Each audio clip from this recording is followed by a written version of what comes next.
Iran के साथ खुलकर खड़ा हुआ रूस। पुतिन ने ईरान भेज दिया अपना सबसे खतरनाक हथियार। खुफिया जानकारी और हथियार दे रहा रूस और निशाना लगा रहा ईरान। अमेरिका हो रहा तबाह। ईरान के परमाणु ठिकानों को घेर कर बैठा रूस। अमेरिका और इजराइल के भागने लगे लड़ाकू विमान। ईरान ने जो एहसान रूस पर किया था, अब ईरान का वो एहसान उतारने के लिए पुतिन खुलकर सामने आ गए हैं। जब दुनिया भर के मुस्लिम देशों ने ईरान को अकेला छोड़ दिया, पुतिन ईरान के साथ खुलकर खड़े हो गए। वैसे ईरान और रूस की दोस्ती नई नहीं बल्कि पुरानी है, और यही वजह कि ईरान हमेशा सबसे ज्यादा रूस पर भरोसा करता है। रूस की एक खास बात यह है कि अपने दोस्तों के साथ अमेरिका की तरह गद्दारी नहीं करता। भारत हो या फिर ईरान, हमेशा रूस ने अपनी दोस्ती निभाई है। और जब इस बार ईरान के परमाणु ठिकानों को इजराइल और अमेरिका खत्म करना चाहते हैं, रूस ईरान के परमाणु ठिकानों को घेर कर बैठ गया है। ये एक तरह से चक्रव्यूह की तरह, अगर गलती से रूस पर अटैक हुआ तो रूस सीधा युद्ध में कूद पड़ेगा। इस वक्त भले ही सामने से ईरान लड़ रहा, लेकिन ईरान के पीछे रूस है। रूस टारगेट और ठिकाना बता रहा है और हथियार दे रहा है। ईरान धुआं बना रहा है। जिस ईरान की आज रूस मदद कर रहा है, कभी ये दोनों भी एक दूसरे के दुश्मन हुआ करते थे। 18वीं और 19वीं सदी में इनके बीच कई युद्ध हुए, क्योंकि उस दौरान ईरान में अमेरिका का दबदबा था। लेकिन 1979 में ईरानी क्रांति के बाद जब अली खामनेई सुप्रीम लीडर बने, उसके बाद अमेरिका के खिलाफ ईरान उतरा और रूस से ईरान की दोस्ती बढ़ती गई।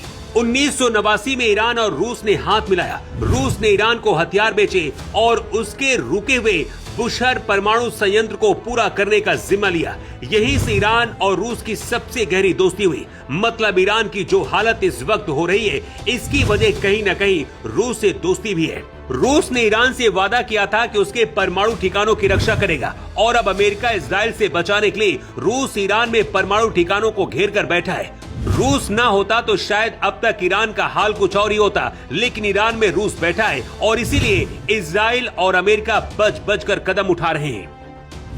रूस और ईरान इस वक्त दोस्त ही नहीं बल्कि एक दूसरे की लाइफलाइन बन चुके हैं। दोनों का दुश्मन एक है, अमेरिका। सीरिया के युद्ध में दोनों ने मिलकर राष्ट्रपति असद की सत्ता बचाई थी। यूक्रेन से युद्ध के दौरान जब पूरी दुनिया ने रूस पर पाबंदियां लगाई, उस दौरान भी ईरान ने उसे शाहेद जैसे घातक ड्रोन और मिसाइलें देकर मदद की थी। बदले में रूस अब ईरान को अत्याधुनिक S-300 डिफेंस सिस्टम, रडार तकनीकी और सैटेलाइट इमेजरी दे रहा है।